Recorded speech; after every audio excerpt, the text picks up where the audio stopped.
Today's recipe poha chana. இதற்கு தேவையான பொருட்களை நம்ம இப்போ பார்க்க போகிறோம். இந்த டம்ளர்னால் 3 டம்ளர் போஹா எடுத்திருக்கோம். இது 100 கிராம் இருக்கும். மற்ற இன்க்ரீடியன்ட்ஸ் சின்ன வெங்காயமாக இருந்தால் 3 வெங்காயம், பெருசாக இருந்தால் 2 பொடியாக நறுக்கியது, பெரிய உருளைக்கிழங்கு 1, 1 பவுல் நிலக்கடலை, கொஞ்சம் கொத்தமல்லி இலை. இப்போது நம்ம இந்த போகாவை நல்லா வாஷ் பண்ணிவிட்டு உப்பும் மஞ்சள் தூளும் கலந்து ஒரு 15 மினிட்ஸ் அப்படியே ரெஸ்ட்டில் விட போகிறோம். அவலை சுத்தம் பண்ணி உப்பும் மஞ்சள் தூளும் கலந்து வச்சுருக்கேன். இதில் அவல் ரொம்ப சன்னமாக இருந்ததுன்னா நிறைய நேரம் தண்ணியில் வச்சிட்டோன்னா அது ஒரு மாதிரி குழஞ்ச மாதிரி ஆகிடும். அவளுடைய தன்மைக்கு தகுந்த மாதிரி அதை வாஷ் பண்ணி வச்சுக்கணும். உதிரியாகவே இருக்கணும் அவல், அது ரொம்ப முக்கியம். இப்போ கடாயில் எண்ணெய் வச்சுருக்கோம். முதல்ல ஜீரகம்,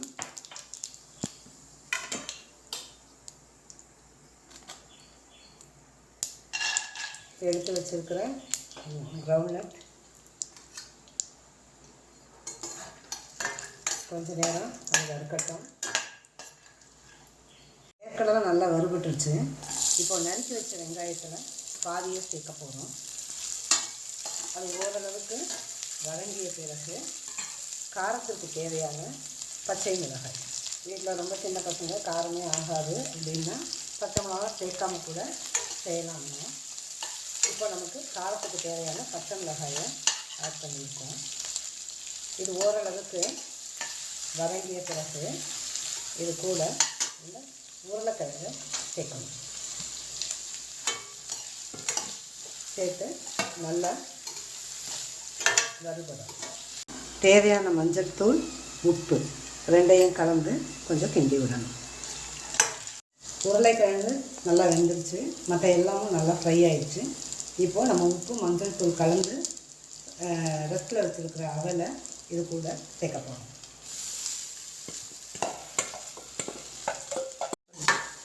அவல் மற்ற இன்க்ரீடியன்ஸோடு சேர்ந்து நல்லா கிளறி விடணும்.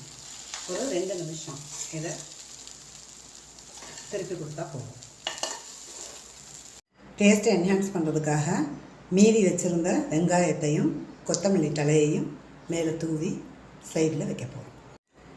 இப்போ அந்த போகாவுக்கு தேவையான சன்னா செய்ய போகிறோம். சன்னா செய்கிறதுக்கு ஒரு 150 கிராம் முதல் நாள் இரவே ஊற வைத்த கொண்டக்கடலை நல்லா ஒரு 7-8 விசில் வச்சு வேக வச்சு வச்சுருக்கோம்.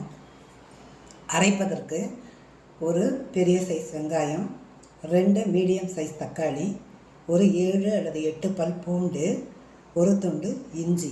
இதை நல்லா நைஸாக இப்போது அரைக்க போகிறோம். சன்னா செய்கிறதுக்கு ஒரு பேனில் கொஞ்சம் எண்ணெய் வச்சுக்கணும். டேஸ்ட் நல்லா வரணுன்னா கொஞ்சம் கூடவே எண்ணெய் வச்சுக்கணும். எண்ணெய் இல்லாமலும் செய்யலாம்.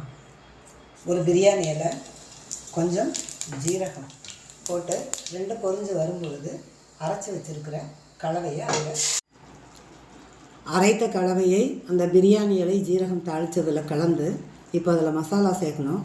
முதல்ல தேவையான மஞ்சள் தூள், மிளகாய்த்தூள்,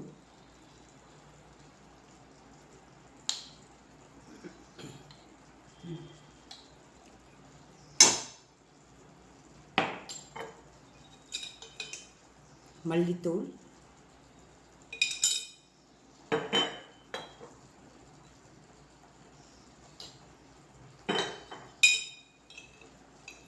ஜீரகத்தூள், கரம் மசாலா.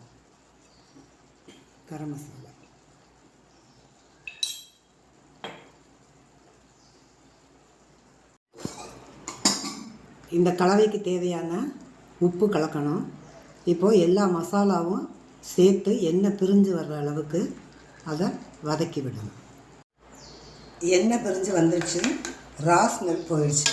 இப்போது நல்லா வேக வச்சு வச்சுருக்கிற கொண்டக்கடலையை இது கூட சேர்க்கணும். கொண்டக்கடலை வேக வச்ச தண்ணி இருக்குது, அந்த தண்ணியை இது கூட இப்போ ஆட் பண்ண போகிறோம். ஆட் பண்ணிவிட்டு உப்பு சரியாக இருக்கா அப்படிங்கிறத செக் பண்ணிக்கணும். எனக்கு இன்றைக்கி கொஞ்சம் உப்பு தேவைப்படுது, அதனால் ஒரு பிஞ்ச் இப்போ நான் ஆட் பண்ணிக்கிறேன். ஒரு பிஞ்ச் சால்ட்டு குறையுது, அதை நான் ஆட் பண்ணிக்கிறேன்.